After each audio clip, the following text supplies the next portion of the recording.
상간자 회사에 찾아가서 뺨이라도 때리고 커뮤니티에 신상 싹 다 통로하고 싶으시죠? 잠깐만요. 당장 그 화풀이 한번 잘못했다가 받을 위자료 수천만 원 다 날리고 오히려 여러분이 명예훼손 전과자가 될 수 있습니다. 오늘 영상에서는 상간소송 전 90%가 실수하는 치명적인 포인트들과 2026년 기준 위자료 산정 방식 그리고 소송 절차까지 완벽하게 정리해드립니다. 상간소송 원고가 하는 치명적 실수 3가지. 바람 피운 배우자랑 상간자. 당장 박살내고 싶으시죠? 근데 이거 모르면 여러분이 전과자 됩니다. 직장의 불륜 폭로, 커뮤니티 게시, 배우자가 바람 폈을 때 이 행동, 변호사들이 하지 말라고 하는 데는 이유가 있습니다. 이전 영상에서도 말씀드린 적이 있는데요. 불륜이 가장 많이 일어나는 장소가 회사라고 말씀드렸죠. 불륜 피해자들이 많이 물어보시는 질문이 있습니다. 상대방 직장에 알려도 되나요? 회사 게시판에 글을 써도 되나요? 이런 얘기들 참 많이 하시거든요. 그런데 이렇게 행동하시면요. 명예훼손으로 역공격 당합니다. 요즘은 벌금이 무서운 게 아니라 상간자가 이걸 빌미로 위자료를 깎아달라 아니면 아예 합의 조건으로 소치하를 요구하는 전략으로 씁니다. 상대방을 박살내려다 오히려 여러분이 스스로 상대방에게 빠져나갈 기회를 주게 되는 겁니다. 불법 증거 수집, 배우자 차에 몰래 도청기를 달거나 GPS를 설치하는 거 영화에선 멋있어 보이죠? 현실에선 증거 능력 부정되고요. 형사처벌까지 받을 위험이 있습니다. 특히 상대방 동의 없는 대화 녹음 매우 위험합니다. 증거보전 신청, 문서 제출 명령 신청, 사실조회처럼 합법적인 절차로 충분히 증거를 수집할 수 있어요. 전문가와 상의하셔서 최대한 안전한 방법으로 증거를 찾으세요. 상간자와의 감정적 대면, 화가 난다고 상간자를 불러내서 욕설을 퍼붓거나 협박하는 행동 절대 하지 마세요. 오히려 상간자가 원고로부터 협박당했다, 상대방이 강요해서 거짓 자백한 거다 라고 주장하면서 소송에서 방어막을 칠 수 있습니다. 증거는 조용히 수집하고 대화는 변호사를 통하거나 기록이 남는 문자로만 하시는 것을 추천드립니다. 상간소송은 어떤 순서로 진행되고 얼마나 걸릴까요? 소송은 보통 6개월에서 10개월 정도 걸리는데요. 미리 흐름을 알아야 지치지 않습니다.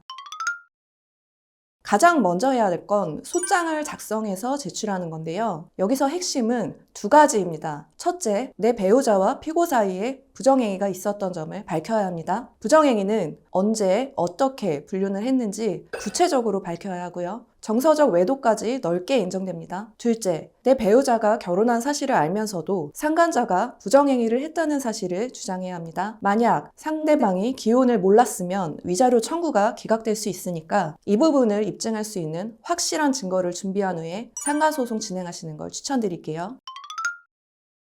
원고가 소장을 제출하면 법원에서 상간자에게 소장을 보냅니다. 소장을 받는 순간 상간자는 일상이 무너집니다. 피고는 소장을 받으면 30일 이내에 답변서를 내야 하는데요. 보통 이때 유부남인 줄 몰랐다, 상대방의 가정이 이미 파탄 상태였다와 같은 뻔한 거짓말을 시작합니다. 원고가 소장을 제출하고 피고가 답변서를 제출하면 변론기일이 지정됩니다. 상간소송 같은 경우 당사자들이 오시는 경우는 거의 없고요. 변호사들만 출석하는 게 일반적입니다. 그리고 요즘은 판결로 가기 전에 조정 단계를 거치기도 하는데요. 여기서 합의가 되면 조금 더 일찍 끝날 수 있고, 금액이 합의되지 않거나 당사자들 감정이 안 좋은 상황이면 대부분이 합의보다는 판결로 받으려고 하십니다. 그러면 상간소송 위자료 대체 얼마나 받을 수 있을까요? 내 고통의 대가가 고작 이 정도인가 싶으시겠지만 법원의 기준은 명확합니다. 상간소송 위자료, 예전보다는 조금 오르는 추세입니다. 예전에는 부정행위 정도가 조금 약하거나 입증이 부족하면 1,000만 원 이하 금액으로 결정되기도 했는데요. 요즘은 1,500만 원에서 2,000만 원 사이가 가장 많은 것 같습니다. 만약 상간녀가 임신을 했다, 부정행위 기간이 매우 오래되었다, 혹은 상간자가 내 가족이나 지인이다, 이런 심각한 경우에는 5,000만 원까지 나오기도 하는데 일반적으로는 힘들다고 보시면 돼요.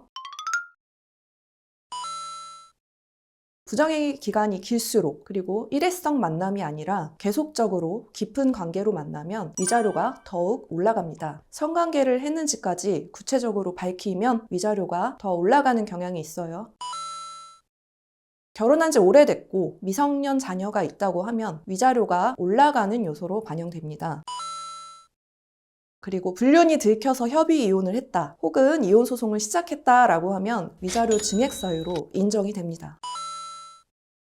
원고가 피고의 부정행위로 정신적 고통을 받았다는 점을 구체적으로 밝히면 위자료에 반영될 수 있는데요. 보통은 정신과 진단서로 제출을 합니다.